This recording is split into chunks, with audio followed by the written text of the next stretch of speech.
Hi everybody, you'll have to bear with me. This is the very first video that I've attempted to successfully record using my new Meta Quest 2 VR headset and Microsoft Flight Simulator. So what I'm going to try and do is switch to VR mode, and I want to give you my first impressions. Now, the setup we're using here is I'm using kind of what I would call like the holy grail of the promise of this sort of setup. So we've got the Meta Quest 2 on my head, no wires at all, so we're wirelessly connected to my PC, and we've got MS20 Microsoft Flight Simulator 2020 on the PC. And let's switch to VR mode now. Switch to VR mode via the Oculus Link software. So there's no wires between me and the PC, and yet here I am sitting in the Flying Irons Spitfire on a field in the south of England, which is pretty damn cool, if you ask me. Look at this. This is amazing. Of course, we can have a look around outside as well. Now, the quality that you can see on the YouTube video doesn't really reflect the quality that I can see, because the Meta Quest 2, you know, it's a budget VR headset, about £200, $200, but the details inside the cockpit are absolutely astounding and amazing, and on the wings as well, that I can see there. Now, as we look into the distance, the trees kind of look a little bit flat, but I'm wondering whether this is something to do with the fact that I'm streaming this in effect from my PC using the Oculus Link wireless. Now, our Wi-Fi connection here is 2.6 GHz, and they recommend 5 GHz for maximum quality. So I have ordered a USB C long lead, so I can actually just connect directly, because I guess when you're playing something like Microsoft Flight Simulator, really you're going to be playing it with your controller, or I will be playing it with my HOTAS stick as well for maximum immersion, and so you're going to be near your PC anyway. Okay, so let's try and get this baby in the air. It's a bit odd not having any of the on-screen HUD available, so let's throttle up.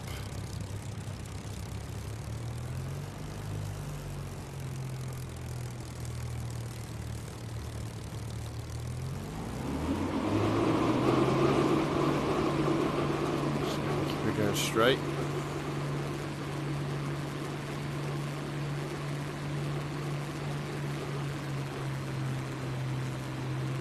Oop, clip the wings there. Forgive me for that, I've got lots of the assist turned on. Let's get back in the cockpit. There goes there goes the landing gear going up. I think we're up to full throttle now. I'm not really sure what the controls are here. And then if we head off this way,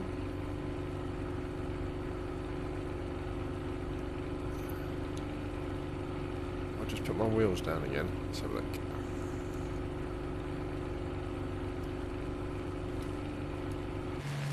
Oh no, wheels are up. Good. And we're over the south coast of England, and this this is pretty much is kind of what I was kind of hoping for with the Quest 2. Previously, having the original PlayStation VR, which was okay, but it was a very comfortable headset, probably more comfortable than the Quest 2. But you know, the level of software that was available, you know, although there was fun, you just didn't have the breadth of software that you have access to with PC VR. And obviously, the beauty with the Meta Quest 2 is the fact that it can be a standalone VR headset where you play with apps that are actually installed on the headset, so you don't actually need to have a PC. Obviously, those experiences tend to be a little bit more on the simple side, and then we can connect it via Steam Link or via Oculus Link or via a USB cable to play PC VR games like Microsoft Flight Simulator here. This is the Xbox Game Pass version, or the PC Game Pass version, I should say.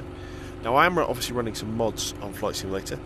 The first thing is I've got the paid Flying Irons Spitfire. There's Dover Castle there on our left, and I've got the boats one as well. I think I can't quite remember what it's called, but that's where you can see all these ships, I think, hanging around, unless they've added them. Yeah, this is absolutely magnificent. I will do another one of these. Probably, I think we'll fly over the Normandy beaches, and I'll use the air show mod as well, so I can fly with some wingmen, fellow sort of Spitfires. But this just looks amazing. There's the white cliffs of Dover there. You can kind of lean in and I can read. See, this is what I wasn't expecting. Was the level of detail that I can read on the dashboard of the cockpit. That's absolutely phenomenal. And you can only really see it at certain angles when the sun's hitting the canopy. But you can see scratches on the acrylic of the canopy as well. And I guess I can poke my head outside, can't I? We can look at the rivets on the wing of the Spitfire. And then as we dive in, looks like the cliffs are still rendering in down there.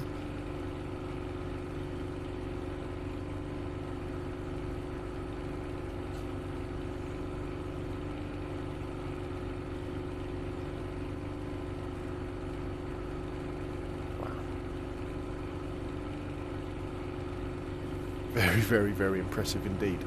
I'm not sure whether the stuttering that we're seeing, I don't know whether you'll see this on the YouTube video, is due to the fact that we are running over a 2.6 GHz wireless Wi-Fi connection, and when we try maybe a 5 GHz, but I don't think I've got the range of my router for a 5 GHz, or the USB lead, whether we'll get a little bit less stuttering. And the frame rate of me moving my head around is pretty amazing. It's just that we get a little bit of stuttering on movement on the ground.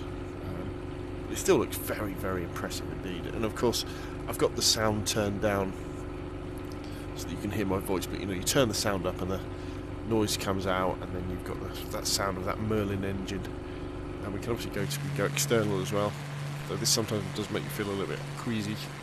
It's very, very good indeed. So if you trust me, am I impressed? I am definitely impressed that the MetaQuest 2 for £200, the fact that if you've got a gaming PC already and you enjoy things like Microsoft Flight Simulator for 200 quid wirelessly, and I think this is really important because it's a real pain having to have things plugged into your computer, but the fact that wirelessly you can have this experience is pretty magical, and I haven't even begun to start optimizing things for like frame rate or anything like that. In fact, I've probably got things like Chrome running in the background on my desktop PC at the moment as well.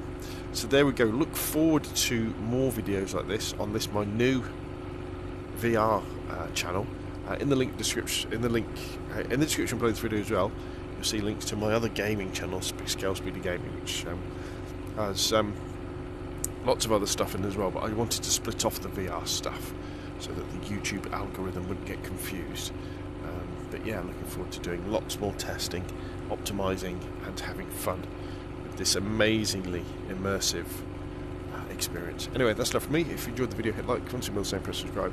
Of course, I'll see you again soon.